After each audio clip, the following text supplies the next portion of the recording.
In this tutorial, we'll explore how to use reach target and linking in iClone to create natural character interactions. To get started, let's import our characters into iClone. Our scene is already set up with the water and the boat in place, giving us a solid foundation for the animation. Now it's time to position our characters so they naturally fit into the boat. Once they're loaded into the scene, position them where you want the interaction to take place.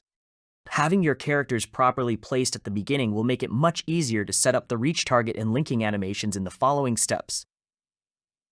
The default lighting in the scene has a slightly bluish tone, so let's adjust it to something more natural.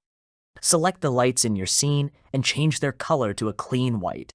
This gives the characters a more neutral appearance and makes it easier to judge the lighting accurately as we continue working on the animation.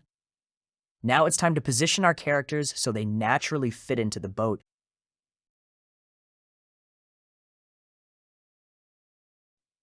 Open AccuPose and browse through the sitting poses until you find one that closely matches the way you want your character to sit.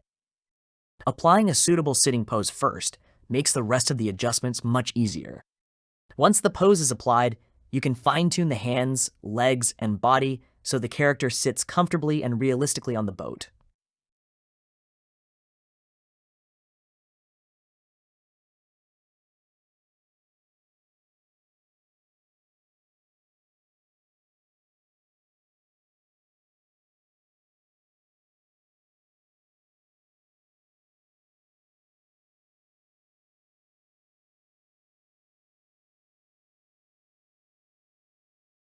Now select the second character and open the Look At option. Choose the male character as the target. This makes the second character automatically look toward him, adding a more natural interaction and making the scene feel more engaging.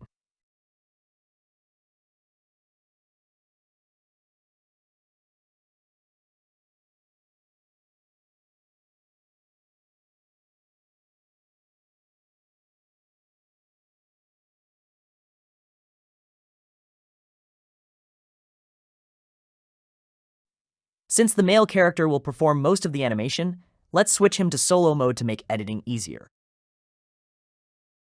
Now open Edit Motion Layer and begin adjusting the arm and hand positions. With the Edit Motion Layer controls, you can simply drag the hands using your mouse to place them exactly where you want.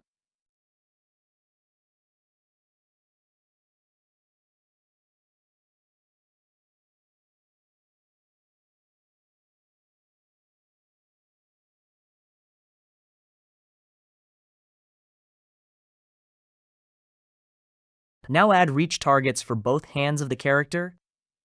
Assign the left and right hand to their respective targets. Position the targets where you want the hands to rest. Fine-tune their placement until both hands naturally align with the hull.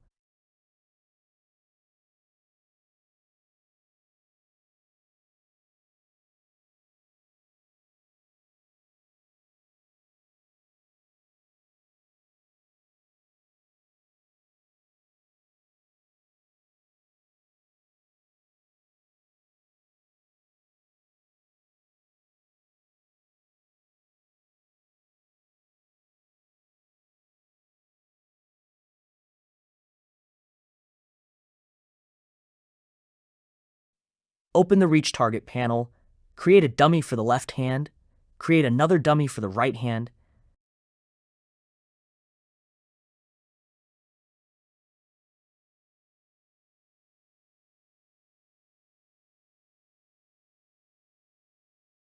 Make both dummies visible in the scene.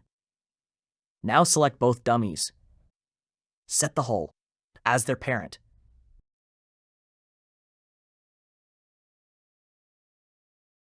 This way, the dummies will follow the hull whenever it moves, making the hand animation much easier to control.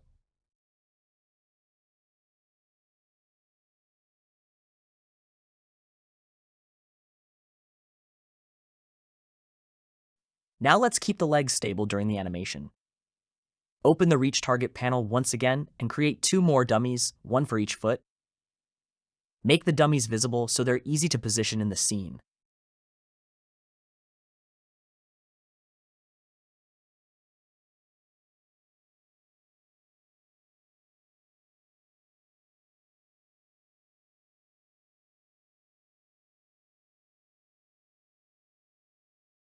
Next, parent both foot dummies to the boat. This allows the foot targets to move together with the boat. Later, we'll use these dummies as reach targets to lock the feet in place and prevent any unwanted sliding while the boat is in motion.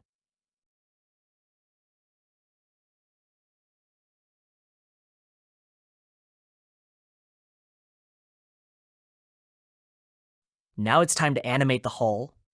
Create the rowing motion manually by setting a few keyframes. Paste the same keyframes further down the timeline to create a seamless loop. Repeat this process until the animation covers the entire duration. This is a quick and efficient way to build a continuous rowing motion without animating every stroke from scratch. Now let's animate the boat itself. Add position keyframes and move the boat gently from left to right. Since both characters are linked to the boat, they'll automatically follow its movement. The reach targets stay attached as well, keeping the hands and feet locked in place throughout the animation. This is the real advantage of combining reach target with linking. You can animate the entire scene by moving a single object, while all the interactions remain intact.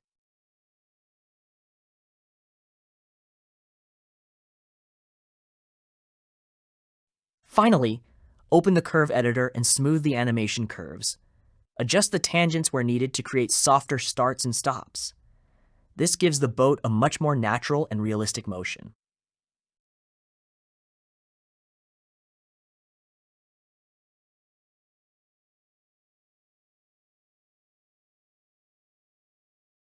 To make the animation feel even more alive, let's add some secondary motion.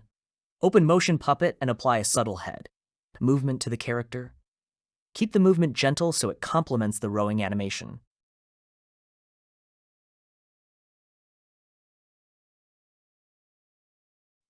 Next, use Edit Motion Layer to fine-tune the head, shoulders, or upper body wherever needed.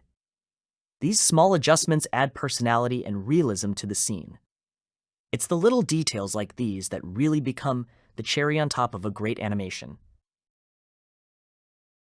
And that's all there is to it. By combining reach target, linking, and a few secondary animations, you can create smooth, believable interactions with much less effort. Thanks for watching, and I'll see you in the next tutorial.